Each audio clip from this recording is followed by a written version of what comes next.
एक गांव में कैलाश नाम का एक आदमी रहा करता था। उसकी अभी नई शादी हुई थी। उसकी पत्नी का नाम पिंकी था। पिंकी बहुत घमंडी और मक्कार औरत थी। उसे सिर्फ पैसों से मतलब था और महंगी चीजों से। उसे स्टाइल दिखना और नई नई चीज पहनने का बहुत शौक था। चलो ठीक है भाग्यवान, मेरा तो समय हो गया, मैं तो काम करने के लिए जाता हूँ। तुम अपना और घर का ध्यान रखना। कैलाश इतनी बात कहकर अपने काम करने के लिए आ जाता है। कैलाश एक खान में पत्थर खुदाई का काम किया करता था। वो बहुत मेहनत से कुछ पैसे कमा पाता था, लेकिन वो अपनी पत्नी को खुश रखना चाहता था। लेकिन कैलाश की पत्नी पिंकी अपने नखरे व घमंड में ही रहती थी।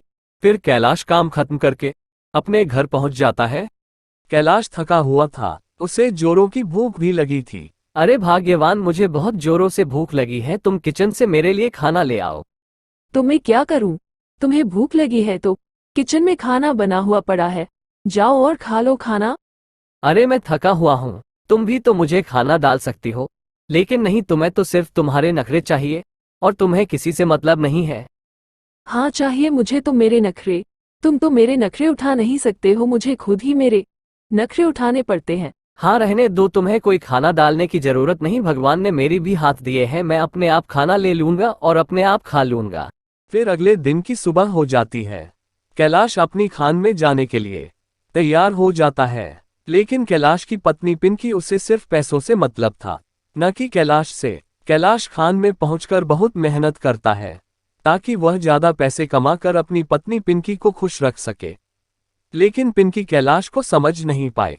अब कैलाश खान में 2 घंटे ज्यादा एक्स्ट्रा काम करने लगा था। फिर कैलाश अपना काम खत्म करके अपने घर जाने लगता है। तभी उसे आवाज आती है, अरे ओ भैया, मेरे कटे हुए सर को वापस जोड़ दो, भगवान तुम्हारा भला करेगा। अरे ये कैसी आवाज आ रही है? लगता है मैंने आज ज्यादा काम कर लिया, इसलिए मेरे कान बज रहे हैं। चलो घर चलता हूँ। फिर वह कैलाश उस बात को नजरअंदाज करके अपने घर जाने लगता है। लेकिन वह आवाज अभी भी आ रही थी। कैलाश बहुत थका हुआ था, इसलिए वह बात पर ध्यान नहीं देता है। फिर कैलाश अपने घर पहुंच जाता है। अरे आज क्या खान के नीचे दब गए थे, जो आने में इतनी देर हो गई? मैंने तुम्हारा कितना इंतजार किया। अरे मैं तो तुम्हारे लिए एक नेकलेस लाने के लिए गया था, लेकिन वह दुकान बंद थी, इसलिए मुझे आने में देरी हो गई। अच्छा तो आप मेरे लिए नेकलेस लाने के लिए गए थे, तो चलो कोई बात नहीं। अरे मुझे बहुत जोर से भूख लगी है, थोड़ा खाना तो ला दो। फिर पिंकी नेकलेस का नाम सुनते ही कैलाश के लिए अच्छे व शानदार बहुत सारे पकवान बनाकर लाती है और कैलाश को खाने के लिए दे देती है। फिर कैलाश पिंकी के हाथ से बने सारे पकवान खाने लग जाता है। पिंकी बहुत लालची थी, उसे नेकलेस से प्यार था।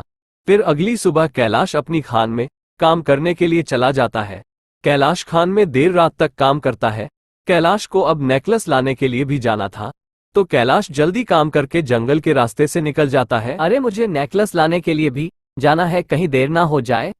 जब कैलाश आगे बढ़ता है तब उससे पीछे से आवाज आती है, अरे तुम कहाँ जा रहे हो?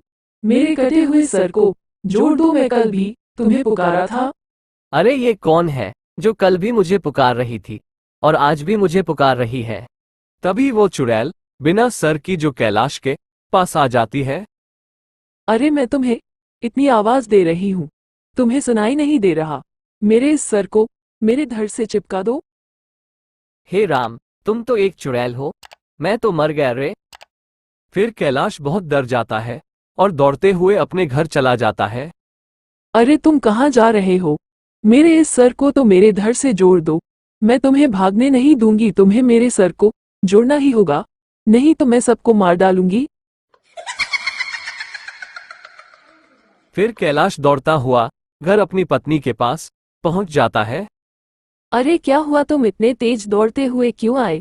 कहीं मेरा नेकलेस चुराकर तो नहीं ले आए? चलो अब जल्दी से मेरा नेकलेस मुझे दे दो, मैं कब से इंतजार कर रही हूँ। अरे तुम्हें अपने नेकलेस की पड़ी है और मेरे पीछे एक भयानक चुड़ैल पड़ी है, मैं तो अपनी जान बचा कर आया हूँ। अरे वाह, तुम्हारे लिए तो मैं ताली बजा रही हूँ। तुम नेकलेस लाने किए थे और तुम्हारे पीछे चुड़ैल पड़ गई। अच्छा मजाक कर लेते हो मेरे साथ? ऐसे कह दो ना, तुम्हारी हैसियत ही नहीं है लाने की। कैलाश बहुत डर जाता है तभी उनके गेट की घंटी बजती है। अरे देखो कौन है, चलो मैं ही जाती हूँ। फिर पिंकी गेट को खोलने के लिए चली जाती है। जब वह बाहर देखती है तो उसे सरकटी चुड़ैल दिखाई देती है। वो डर जाती है। अरे कौन हो तुम, और तुम्हारा सर कहाँ पर है, और हमारे घर क्यों आए हो? तू मेरा एक छोटा सा काम कर दो, इस सर को मेरे धड़ से चिपका दो। अरे तुम तो एक चुड़ैल हो, मुझे तो जाने दो, मैं तुम्हारा सर नहीं जोड़ सकती। तभी वह चुड़ैल इतनी बात सुनकर पिंकी का गला पकड़कर उसे ऊपर उठा देती है। पिंकी चिल्ला रही थी और पिंकी की चिल्लाहट की आवाज सुनकर उसका पति कैलाश दौड़ते हुए बाहर आ जाता है। अरे चुड़ैल, तू फिर से यहाँ पर आ गई। रुको, अभी मैं तुम्हें सबक सिखाता हूँ। जय हनुमान ज्ञान गुण सागर, जय कपीस तिहु लोक उजागर, रामदूत अतुलित बलधामा। हनुमान जी की आरती सुनकर वह चुड़ैल वहां से गायब हो जाती है। मुझे माफ कर दो, मैंने आपकी बात तो विश्वास नहीं किया था। आज से आप जो कहेंगे मैं वही करूंगी।